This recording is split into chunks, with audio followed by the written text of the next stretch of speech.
Assalamualaikum warahmatullahi wabarakatuh. Bismillahirrahmanirrahim. Allahumma sholli ala sayyidina Muhammadin wa ala alihi wa sahbihi ajma'in, amma ba'du. Jalana min ahlil khairi was sa'ada fid dini wad dunya wal akhirah. Amin. Allahumma amin. Semoga kita semua Allah jadikan orang-orang yang di dunia ini beruntung, di akhirat juga berbahagia. Kamu subscribe channel saya, kamu unsub channel saya, tetap saya doakan dengan doa yang sama. Kamu anggap saya netral lah, kamu anggap saya tidak netral lah, tetap saya memberikan doa yang sama. Kita keinginannya sama. Di dunia ini bahagia, di akhirat juga beruntung. Ketika saya perhatikan beberapa komentar, ada yang agak menelisik dan lucu sebetulnya. Dimana kalau saya membuat konten yang isinya itu mendukung Kiai Haji Imaduddin, misalnya saya bacakan bantahannya Habib dari Malaysia. Oh, ini ketinggalan kereta. Ini belum menjawab persoalan. Saya bacakan balasannya dari Habib Hanif. Ternyata kue lebaran Habib Hanif ini masih belum menjawab persoalan. Ketika saya bacakan bantahan dari ulama Hadramaut, masih ketinggalan kereta dan tidak menjawab persoalan. Saya bacakan bantahan dari ulama yang kitabnya bukan hanya puluhan, tapi 50 lebih, ya puluhan sudah. Bahkan sampai mentahqiq Fathul Mu'in. Ternyata di situ juga belum menjawab persoalan, bahkan juga ketinggalan kereta. Kamu setuju sekali. Banyak orang puji-puji saya, netral lah, ilmiah lah, apalah. Karena di situ saya sedang mendukung Kiai Haji Imaduddin. Padahal ukuran saya berbicara itu sama, hitam dan putih. Kiai Haji Imaduddin minta kitab di abad ke-5, abad ke-4 kalau ada, abad ke-6, abad ke-7. Kok dibawakan kitab abad ke-8? Kan berarti tidak menjawab persoalan. Sudah ada sebelumnya Habib Hanif membawa kitab Al-Jundi yang paling tua. Kok masih dibawa lagi oleh Habib yang lain, kitab Al-Jundi? Dalam rangka membantah Kiai Haji Imaduddin. Sementara yang diminta oleh Kiai Haji Imaduddin kitab abad sebelum itu. Kok dikasihnya kitab abad setelahnya? Kan hitam putih itu, nak. Orang kalau waras itu ya, mau berselisih dengan siapapun, kalau ada hal yang memang sudah benar, tidak mungkin ditolak. Misalnya kamu musuhan sama Mukidi, terus Mukidi bilang setelah hari Sabtu itu Minggu. Masuk kamu, wah gak. Kalau Mukidi yang bilang saya nggak setuju, setelah Sabtu langsung Senin, nggak usah pakai Minggu. Nah, gila kamu itu. Atau kamu musuhan sama Markona, lalu Markona bilang, kalau pagi itu matahari ada di agak timur, nanti kalau sudah mau asar lewat agak barat. Terus kamu tolak nggak? Matahari itu ada di utara kalau pagi. Kalau malam, kalau sudah mulai mau malam, maghrib selatan. Kok begitu? Saya nggak setuju sama Markona. Nah, nggak waras kamu itu ya, nggak waras. Kalau kamu sering dengar bahasanya Gus Baha, supremasi kebenaran itu tidak bisa ditolak. Siapapun kamu, bertentangan dengan siapapun, kalau yang dibicarakan itu kebenaran yang hitam putih, nggak bisa kamu tolak. Ya memang kenyataannya diminta kitab yang abad 4, 5, 6, kok dikasih abad ke-8. Berarti kan tidak menjawab persoalan, selesai. Hitam putih. Lalu tiba-tiba saya membuat konten yang mungkin arahnya menyerang Kiai Haji Imaduddin. Tapi bukan di sisi itu lagi. Tapi di sisi narasi Kiai Haji Imaduddin yang sudah mulai berkembang. Awalnya belum terbukti, belum terkonfirmasi secara ilmiah. Tiba-tiba secara tegas, nasabnya batil, nasabnya maudhu. Maudhu itu palsu. Batil itu batal. Ghairu sahih, tertolak, tidak sah. Bahkan paling mentok, doif jiddan. Lalu saya bawakan fakta. Ada ulama selevel Yusuf An-Nabhan, bukan Taqiyuddin ya. Kalau Taqiyuddin An-Nabhan itu yang HTI. Ini Yusuf An-Nabhan yang lebih senior ya. Mengatakan bahwa asokun nasabi an-nabawi nasaban ya. Yang paling sah nasab yang bersambung ke Rasulullah. Bahkan Yusuf An-Nabhan ajma'atil ummah al-Muhammadiyah fi sa'iril amakin atau fi sa'iril azman wal aktor, fi sa'iril aqsar wal aktor. Itu selevel Yusuf An-Nabhan. Berarti kan bertentangan dengan Kiai Haji Imaduddin. Kiai Haji Imaduddin batal, Yusuf An-Nabhan sahih.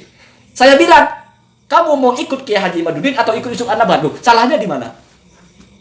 Tidak netralnya di mana? Itu kan realitas. Sama dengan 1 tambah 1 2. Kalau kamu menyatakan batal, berarti ikut Kiai Haji Imaduddin. Kalau kamu menyatakan tidak batal, berarti ikut Yusuf An-Nabhan. Sesederhana itu. Tidak ada kitab, itu fakta. Interpretasi dari tidak ada kitab, lalu muncul narasi batil, itu dari Kiai Haji Imaduddin. Sesimpel itu sebetulnya. Ini sama dengan, mungkin kamu terlewat, ketika saya menjelaskan bahwasanya skor 1-0 di poin kitab Ar-Raudul Jali. Kalau kamu mendengarkan benar-benar konten saya, Kiai Haji Imaduddin itu kan awalnya menuduh kitab yang dibawakan oleh Habib Hanif Ar-Raudul Jali, karena di situ Az-Zabidi mengucapkan wa qala Syekh Syaraf Al-Ubaidili hajarah Ahmad huwa wa waladuhu Abdullah. Jadi Az-Zabidi itu menulis dalam kitabnya bahwa Al-Ubaidili menceritakan hijrahnya Ahmad bersama putranya yaitu Abdullah. Lalu kata Kiai Imad, itu kitabnya sudah tidak asli, kitab palsu. Karena itu kitabnya tidak sama dengan yang dipegang Kiai Imad yang lebih tua penerbitannya.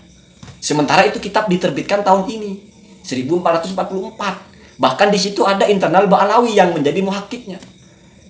Dihantamlah oleh Habib Hanif dengan dimunculkan dua manuskripnya, manuskrip asli dan manuskrip salinannya.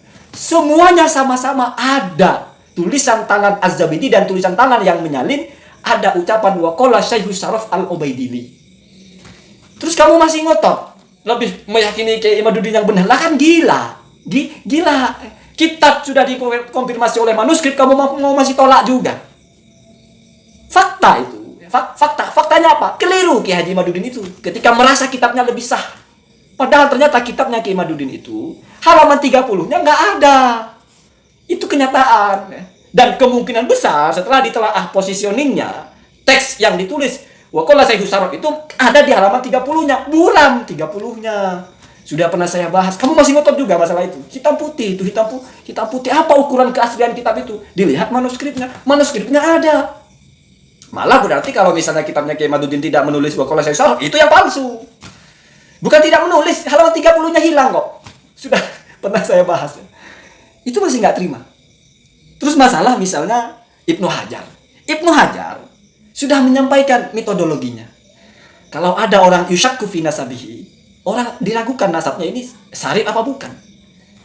Maka idza sabata biwajhin syar'iyyin, kalau secara syariat sudah tertetapkan, wajaba ta'zimuhu, maka wajib dihormati. Kenapa? Karena sudah dianggap ini sah nasabnya. Wa idza ma sabata, apabila tidak tertetapkan, artinya secara syariat kok tidak terbukti. Tidak bisa diisbat secara syariat. Tetapi mata ayyana kadzibuhu, tidak terbukti juga kalau dia bohong. Apa katanya? Maka tawaqqafa takdzibuhu, berhenti. Jangan lagi kita menuduh dia berbohong. Kenapa? Karena juga nggak ada bukti untuk menuduh berbohong.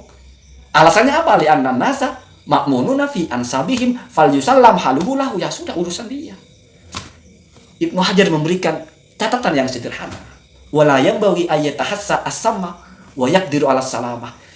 Tidak selayaknya kita itu ngendus-ngendus racun padahal kita bisa menghindar. Kenapa? Karena ini mungkin berbahaya sekali kan. Kamu tuduh-tuduh orang bukan syarif, ternyata syarif kan bahaya. Mungkin begitu maksudnya ya. Dan Ibnu Hajar dalam kapasitasnya mesti paling paham toh bagaimana mengisbat nasab secara syariat. Berarti kan sudah masuk ke fikih. Ibnu Hajar ulama fikih. Mengisbat atau setidaknya mengakui, menulis. Ada salah satu dari nasab gurunya itu jalurnya Abdullah bin Ahmad dan seterusnya. Az-Zabidi menyebut. Bahkan kalau Az-Zabidi sampai menyebut seperti yang Ar-Raudul Jali itu, ada kitabnya. Lalu di kitab apa Al-Ubaidili itu menyebut? Kalau dalam tarikh Madinatul Tarikh Hadramaut, kitab apa itu? Al-Intisar li Bani Fatimah Al-Abror. Terus Abu Mahromah Ar-Rasuli, banyak Pak. Jadi di tengah kenyataan tidak ditemukan nama ulama di ulama nasab di zamannya menulis, ternyata banyak juga ulama yang menyatakan bahwa Ahmad Al-Muhajir itu punya anak bernama Abdullah, mengesahkan nasab Sadah Ba'alawi itu banyak. Maka berarti saya simpulkan, berarti ini berbeda menyimpulkan. Kalau Kiai Haji Imaduddin menyimpulkan kalau tidak ada kitabnya berarti batal nasabnya. Ulama lain enggak begitu kesimpulannya. Berarti Kiai Imaduddin berselisih dengan ulama-ulama nasab. Ini kan hitam putih. Di mana saya membela? Di mana saya menyerang? Saya bicara kenyataan.